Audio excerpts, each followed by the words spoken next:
Good morning friends. आज हमारा topic है, this is the second part of the balance of payment. Balance of payment का हम second part आज discuss करने जा रहे हैं। आगे कंटिन्यू करने के पहले जो फर्स्ट पार्ट में मैंने पढ़ाया है उसको एक बार रिकैप कर लेते हैं, एक बार रिवाइज कर लेते हैं, फिर हम मेन कंसेप्ट पे आगे बढ़ेंगे। बैलेंस ऑफ पेमेंट के बारे में मैंने बताया था कि ये एक ऐसा मैकेनिज्म है, एक अकाउंटिंग टर्म्स है जिसमें हम लोग जो फॉरेन कंट्री के साथ जो भी एक्सचेंज होता है, फॉरेन एक्सचेंज ट्रांजेक्शन्स होते हैं, उनके बैलेंसेस को निकाला जाता है।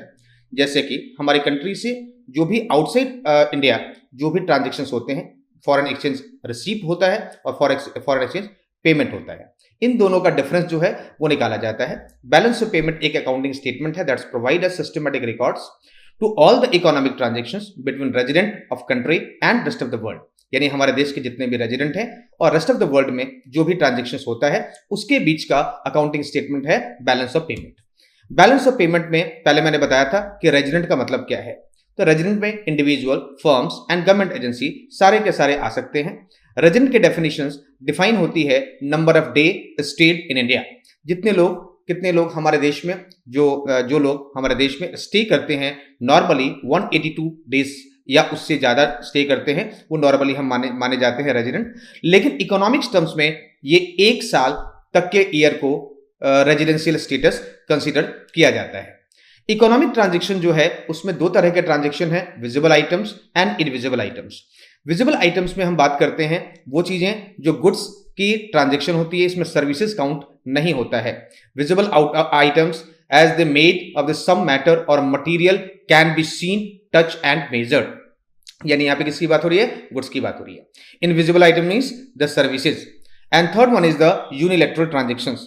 यूनिलैटरल ट्रांजेक्शंस का मतलब है कि हमारी एक कंट्री से दूसरे कंट्री में मूवमेंट हो रहा है, लेकिन ऑल्टरनेटिवली कुछ रिटर्न बैक नहीं हो रहा। जैसे कि डोनेशन हो रहा है तो वो यूनिलैटरल है, उसके बदले कुछ मिलने वाला नहीं है। ठीक है। उसके अलावा हम बात करेंगे टोटल ट्रांजेक्शन को हम लोग 2 कैटेगरी में डिफाइन करते हैं, current account transaction and capital account transactions. Capital account transaction जो होता है उसमें हम लोग कैपिटल एसेट्स की ट्रांजेक्शंस करते हैं, जैसे कि एसेट को बेचना या खरीदना या बोरिंग लेना या बोरिंग को रीपे करना। तो ये कैपिटल अकाउंट ट्रांजेक्शन में आएगा। हम एक एक करके इनको आगे चल के डिस्कस करेंगे। इसके बाद हमने डिस्कस किया था surplus balance of payment and deficit balance of payment. Surplus balance of payment में क्या होता है कि फॉरेन एक्सचेंज एक्स्ट्रा आता है और हमारे पास एक्सेस होता है जो एक्सपेंडिचर से यानी पेमेंट से, यानी receipt is greater than payment, that is called what? Surplus balance of payment.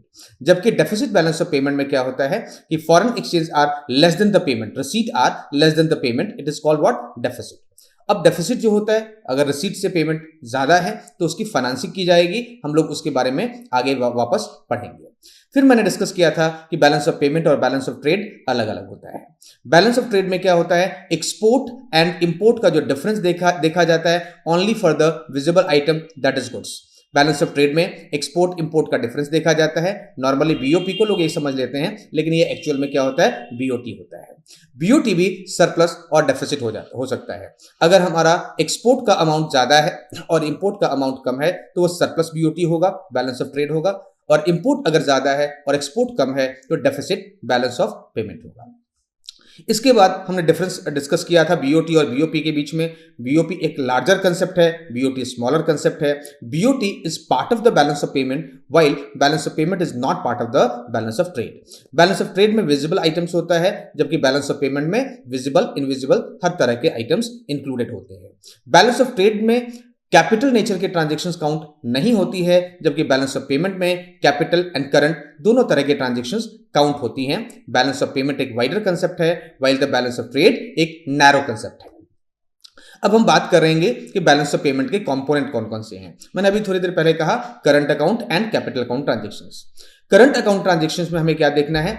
वो transaction that is related to import, export of goods and services and unilateral transactions। यानी करंट अकाउंट में capital account transactions count नहीं किए जाते हैं। इसमें visible invisible दोनों count किया जाएगा। अभी हम लोग बात कर रहे हैं बैलेंस ऑफ पेमेंट के करंट अकाउंट ट्रांजेक्शंस के लिए।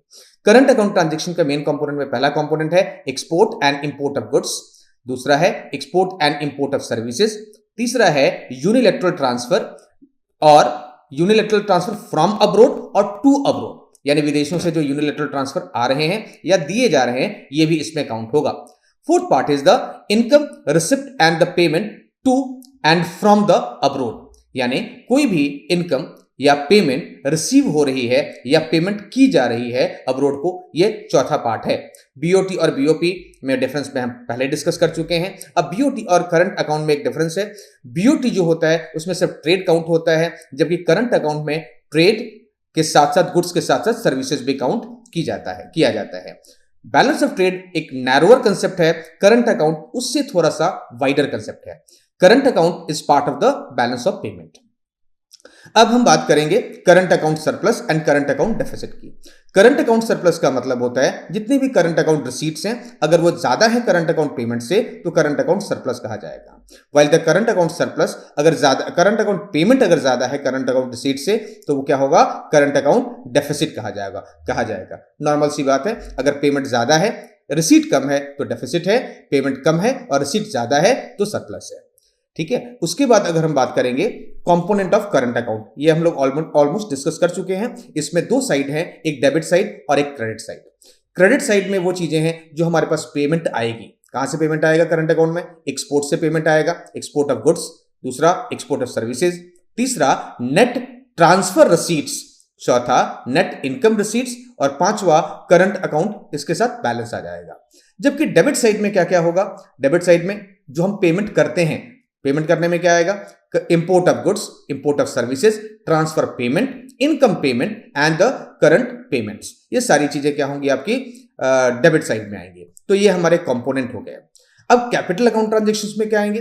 कैपिटल अकाउंट ट्रांजेक्शंस में वो ट्रांजेक्शंस आते हैं जिसमें जो हमारे एसेट्स क्रिएट करते हैं या फिर एसेट को चेंज करते हैं, इंक्रीज और डिक्रीज करते हैं, या फिर बोरिंग्स को इंक्रीज या डिक्रीज करते हैं। अगर हम डेफिनेशन वाइज जाएंगे तो capital account of the BOP of those transaction between the resident of country and rest of the world which cause a change in asset and liability of country और it's a government, मतलब वो transaction जिससे asset and liability में changes आते हैं country के, यानी asset and liability में चेंजेस क्रिएट करता है, ऐसे ट्रांजैक्शन को हम कैपिटल अकाउंट ट्रांजैक्शन करेंगे।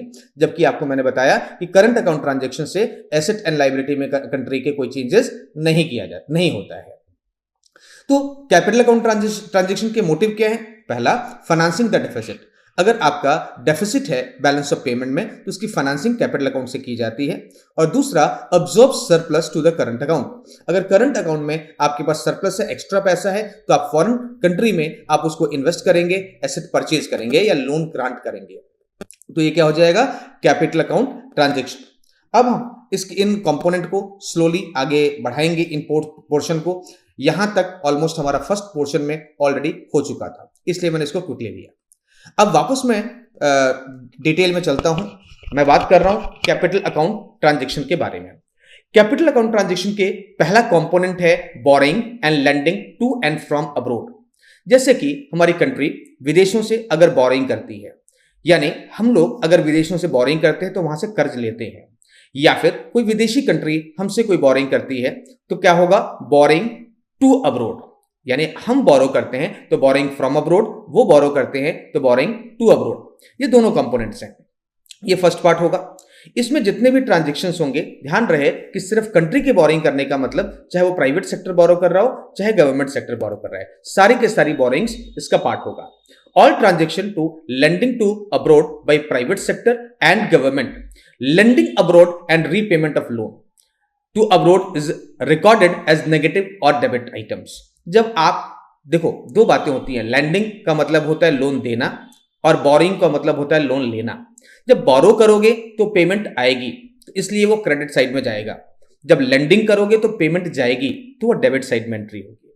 यानी बोरिंग का मतलब है लोन लेना। अगर हमारी कंट्री का मतलब हमारी कंपनीज, प्राइवेट और गवर्नमेंट्स अगर बोरो करती है आउटसाइड ऑफ द वर्ल्ड से, तो क्या होगा? पैसा आएगा तो credit side of balance of payment में लिखा जाएगा।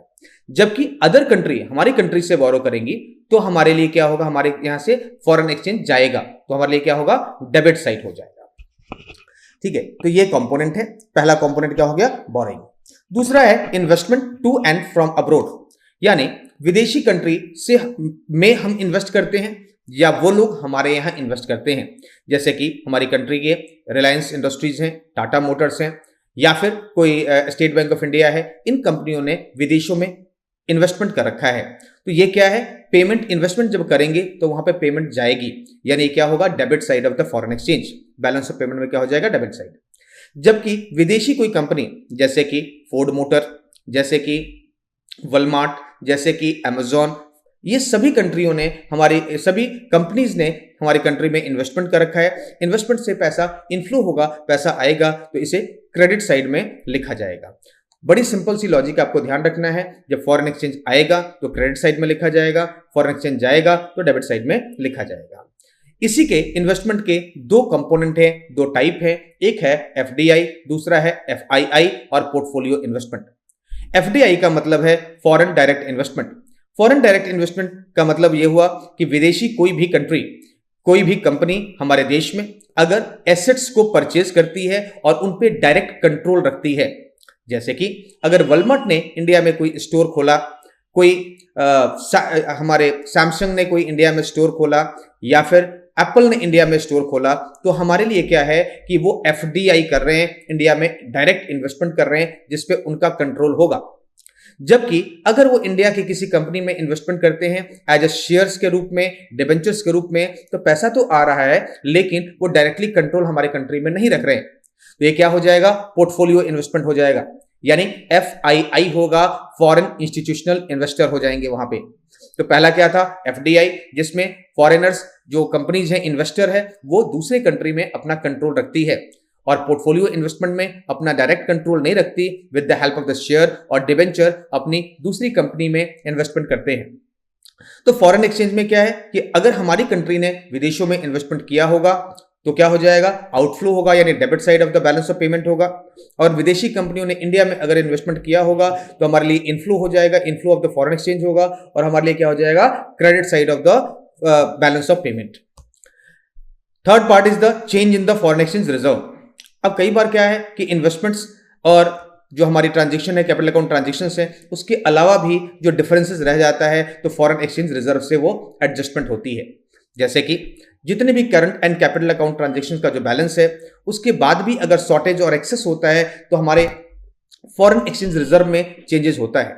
जैसे कि हमारे पास पैसा अगर ज्यादा आया और आउटफ्लो कम हुआ तो हमारा रिजर्व इंक्रीज हो जाएगा, अगर आउटफ्लो ज्यादा हुआ और इनफ्लो कम हुआ तो हमारा फॉरेन एक्सचेंज रिजर्व कम हो जाएगा।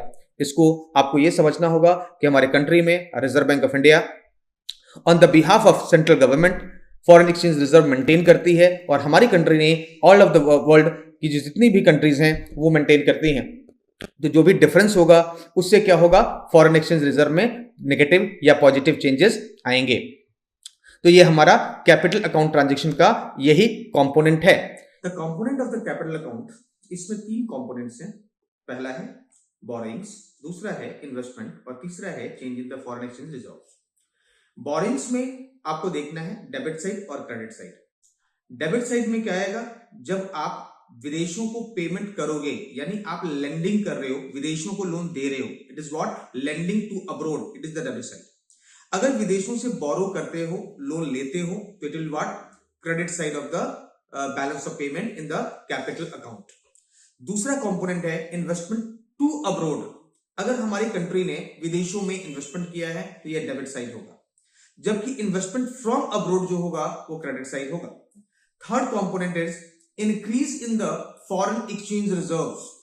इंक्रीज है, इट मींस कि हमारे पास रिसीट ज्यादा है, तो और ये डेबिट साइड में आएगा, जबकि डिक्रीज होगा वो क्रेडिट साइड में आएगा। एमसीक्यू में इस तरह के क्वेश्चन पूछे जाएंगे। अब बोरोइंग का जो नेट डिफरेंस है, कुछ हम ले रहे हैं कुछ दे रहे हैं, दोनों का डिफरेंस क्या होगा, नेट बोरोइंग फ्रॉम अब्रोड। उसी तरीके से इन्वेस्टमेंट का डेबिट और क्रेडिट का डिफरेंस होगा, it will what, net investment from abroad. और फॉरेन एक्सचेंज रिजर्व में जो चेंजेस आएंगे, इंक्रीज और डिक्रीज, फाइनली जो उसका डिफरेंस होगा that will be what, net change in the foreign exchange reserves. Balance of current account and balance of capital account अगर हम एनालाइज करें एक एक करके, तो करंट अकाउंट में वो सारे ट्रांजेक्शंस हैं जिसमें जो हम बात करते हैं export of visible items, import of visible items, import of invisible items, export of invisible items and unilateral transactions, जो होते हैं ये सारे करंट अकाउंट में हैं, जबकि कैपिटल अकाउंट में मैंने अभी डिस्कस किया borrowing, investment and change in the foreign reserves. इन दोनों का जो डिफरेंस है, करंट अकाउंट का बैलेंस का जो डिफरेंस आएगा और कैपिटल अकाउंट का जो डिफरेंस आएगा, दोनों को जब हम क्लब करेंगे तो इससे हमें मिलेगा balance of payment. Current account और कैपिटल अकाउंट में जो डिफरेंसेस हैं, एक कंपैरिजन टेबल हम देखते हैं। करंट अकाउंट ट्रांजैक्शंस में क्या आएगा, transaction bring a change in the current level of country income, जबकि कैपिटल अकाउंट में क्या आएगा, capital account transaction bring the change in the capital stock of the country. Current account में क्या है, current level of countries income है, जबकि capital account में change in capital stock of the country है। करंट अकाउंट जो है that is what flow concept है, जबकि कैपिटल अकाउंट जो है वो स्टॉक कंसेप्ट है। करंट अकाउंट जो है विजिबल और इनविजिबल ट्रेड, साथ में unilateral transactions and the income receipt and payments में आता है, जबकि कैपिटल अकाउंट ट्रांजैक्शन जो है उसमें borrowings, lendings as well as the investment and foreign exchange reserve का डिफरेंस आता है। This is the comparison between current and capital account. Autonomous and accommodating item, जिसमें क्या होता है, ऑटोनोमस आइटम वो होते हैं जो प्रॉफिट मोटिव के लिए किया जाता है, अपने आप किया जाता है, जबकि अकोमोडेटिंग आइटम जो होती है बैलेंस ऑफ पेमेंट के जो सरप्लस और डेफिसिट को बैलेंस करने के लिए, एडजस्टमेंट करने के लिए, नॉर्मली डेफिसिट को बैलेंस करने के लिए उसके लिए बोरिंग की जाती है। It is what accommodating item. अब हमें इस पर्पस से सोचना है कि जो भी फॉरेन एक्सचेंज ट्रांजैक्शंस हो रहे हैं, जो भी विदेशियों के साथ ट्रांजैक्शन हो रहा है, वो दो मोटिव से हो रहा है। एक मोटिव है ऑटोनोमस, अपने आप हो रहा है, इसको किसी एडजस्टमेंट की रिक्वायरमेंट नहीं है, ऑटोमेटिक ये चीजें चल रही हैं। It is what autonomous. जैसे कि किसी को इंपोर्ट करना है, किसी को एक्सपोर्ट करना है, तो ये अपने पर्सनल बेनिफिट्स के लिए वो कर रहा है, इसके लिए पेमेंट और रिसीट्स ट्रांजैक्शंस हो रही हैं। It is what autonomous transactions. जबकि अगर deficit in balance of payment है और उस डेफिसिट को रिकवर करने के लिए हमें एडजस्टमेंट करने की जरूरत पड़ रही है, उसके लिए हमारी गवर्नमेंट बोरिंग कर रही है, तो वो क्या हो जाएगा, अकोमोडेटिंग आइटम। यानी the transaction recorded in the balance of payment can be categorized as the autonomous and the accommodating items. Autonomous items are those economic transactions that some economic motives such as the profit maximizations, यानी autonomous में क्या है, profit maximization है, not requirement for the adjustment और accommodating of the balances. While the जो आपका accommodating items है वो डिफरेंसेस को, शॉर्टेज और डेफिसिट और सरप्लस को बैलेंस करने के लिए किया जाता है। Autonomous transaction are independent of the state of the BOP, यानी ये इंडिपेंडेंट है, ये जानबूझ के बैलेंस करने के लिए नहीं किया जाता, ये ओनली प्रॉफिट मोटिव के लिए किया जाता है। ऑटोनोमस में capital account transaction and current account transaction दोनों हो सकता है। जैसे कि अब मान लो कि ऑटोनोमस जो आइटम है वो ऑटोमेटिक किया जाता है, उसका प्रॉफिट मोटिव है, जबकि अकोमोडेटिंग आइटम्स वो होते हैं जो cover up of the gap of the balance of payment. जैसे कि आप देखो बहुत सारे ट्रांजैक्शन, कुछ रिसीट के हैं, कुछ पेमेंट के हैं। रिसीट अगर कम है, पेमेंट ज्यादा है, तो ऑब्वियस है शॉर्टेज है, कहीं ना कहीं डेफिसिट है। अब डेफिसिट की भरपाई करने के लिए हमें बोरिंग करना होगा, तो बोरिंग करने के लिए जो ट्रांजैक्शंस किए जाते हैं that is what accommodating items. तो accommodating transactions are those are for compensating the capital transaction which are meant to correct and disequilibrium in the autonomous transaction. Autonomous transaction में होने वाले डिसइक्विलिब्रियम को बैलेंस करने के लिए, जो डेफिसिट को बैलेंस करने के लिए जो किया जाता है, इट इज व्हाट अकोमोडेटिंग।